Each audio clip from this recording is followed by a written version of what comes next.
Yo le voy a hablar hoy de una enfermedad fantástica. Le digo fantástica porque no existe este término en el diccionario.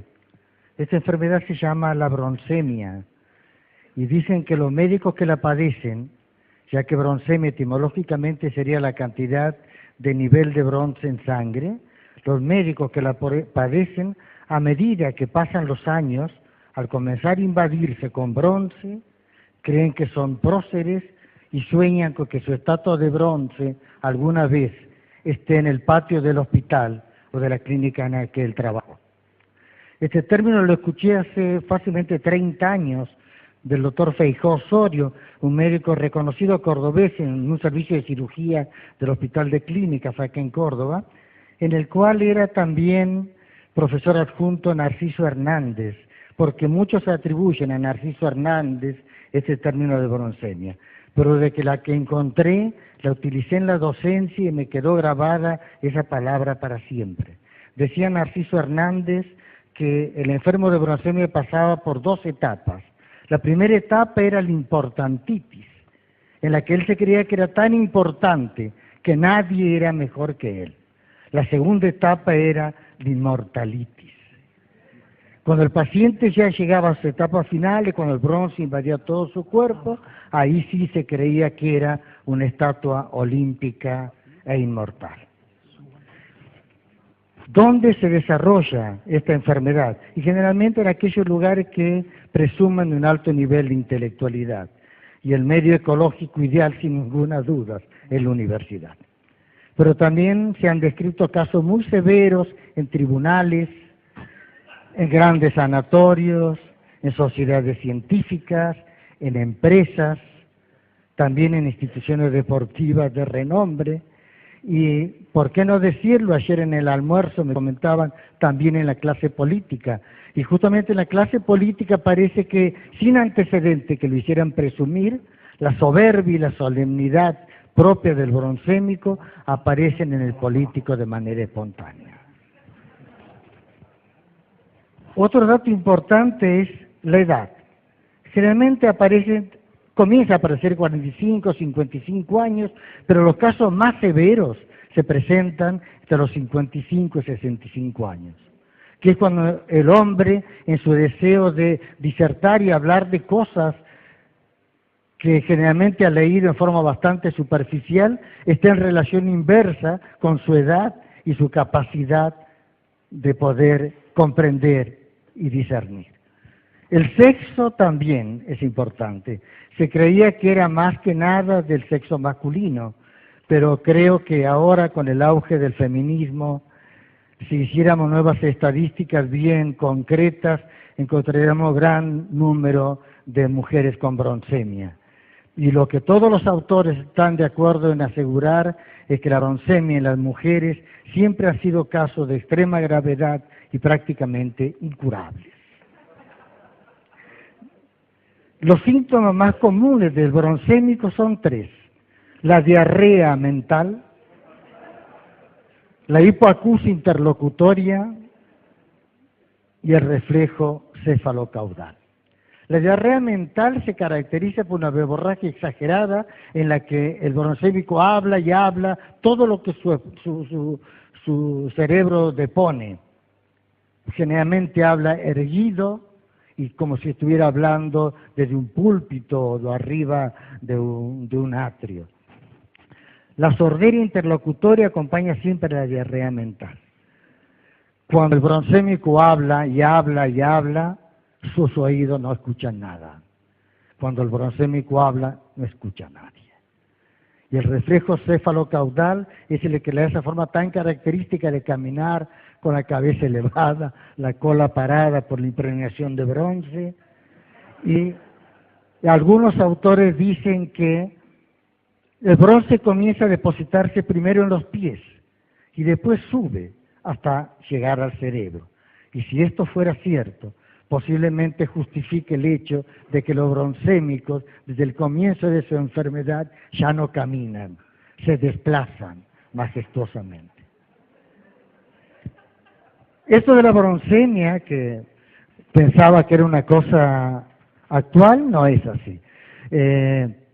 Les voy a contar 1500 años antes de Cristo, cuando se realiza en la antigua India la separación de las castas sociales en 5 castas. La quinta casta era la de los intocables, aquellos que no tenían derecho a nada, ni siquiera tenían derecho a la atención médica. La cuarta casta era de los trabajadores inferiores, la tercera casta de los comerciantes, y la segunda casta era la casta de los ambastas, a la que pertenecían los médicos, y la primera casta la de los reyes. Estas dos, la primera y la segunda casta, decían que descendían de los dioses.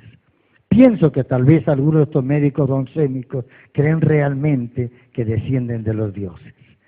Dentro de la historia de la medicina también, todos hicieron hablar de Galeno. Galeno de Pérgamo era un médico que ejerció en la Roma imperial en el año 162 y era un bronzémico, un ególatra incorregible. Hablaba permanentemente de sus grandes ganancias, de su fama, y revestía todas sus curaciones de una manera milagrosa como para poder impresionar más a la gente. Pero en la época actual, ahora, estoy seguro que cualquiera de nosotros, en el lugar donde desarrollemos nuestra actividad, y cualquiera sea ella, estoy seguro que debemos convivir con bronzémicos. Y quisiera darles un dato que es muy preciso y precoz. Muchos autores dicen que uno de los primeros síntomas que tiene el bronzémico es que comienza a perder la capacidad de sonreír.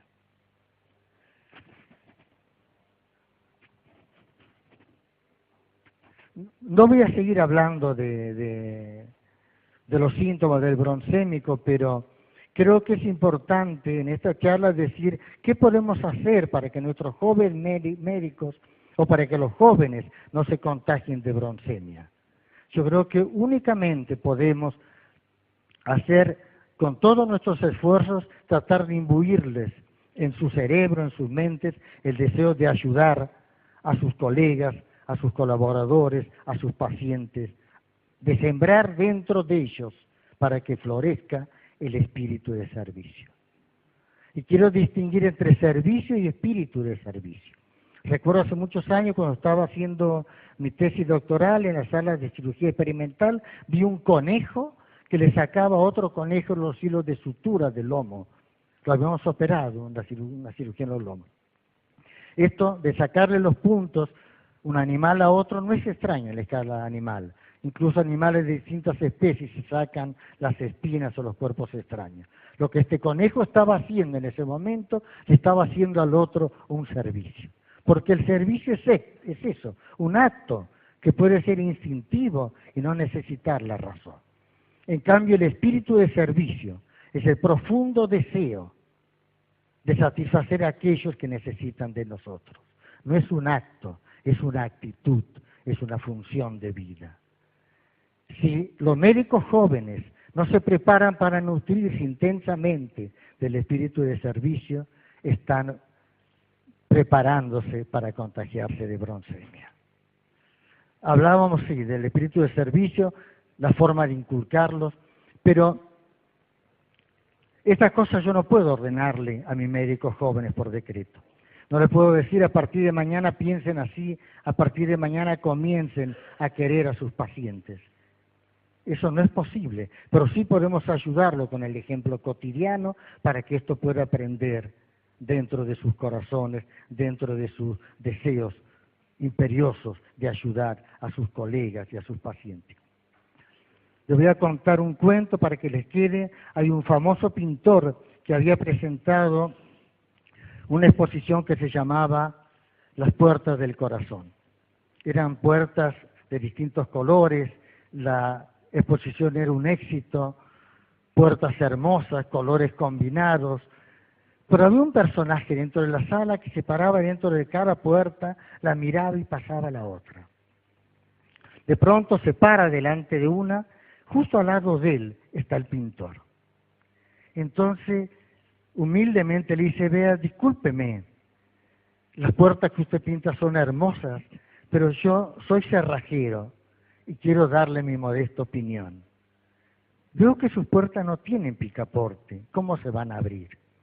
Y el pintor le dice, mire, lo he pensado muchos años, pero las puertas del corazón no tienen picaporte del lado de afuera, porque solo se abren del lado de adentro.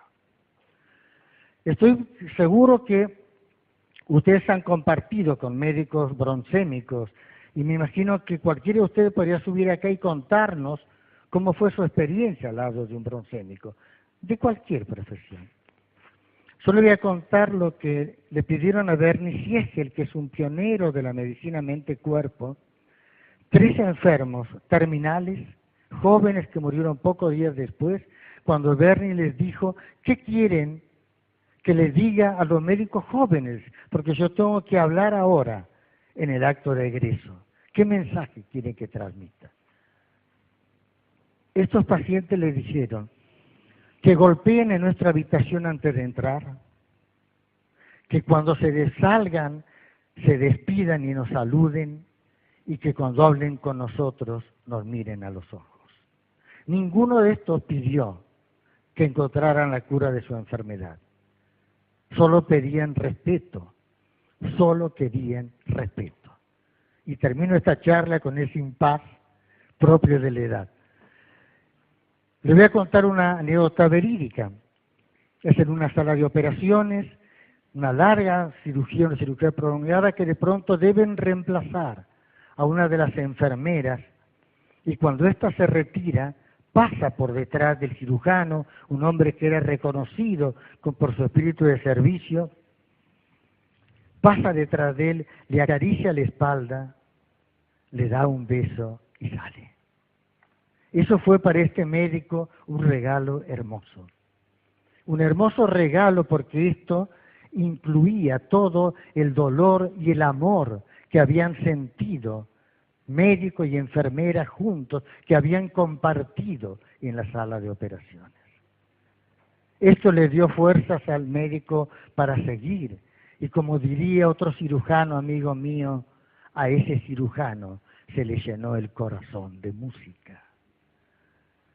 Los médicos dioses, esos médicos que desayunan con Dios y después bajan a atender a sus pacientes, estos médicos bronsémicos, o los bronsémicos de cualquier actividad, de cualquier nivel sociocultural, no pueden recibir regalos así, porque se sienten tan por encima de todos los que están a su lado que son incapaces de compartir nada. Gracias.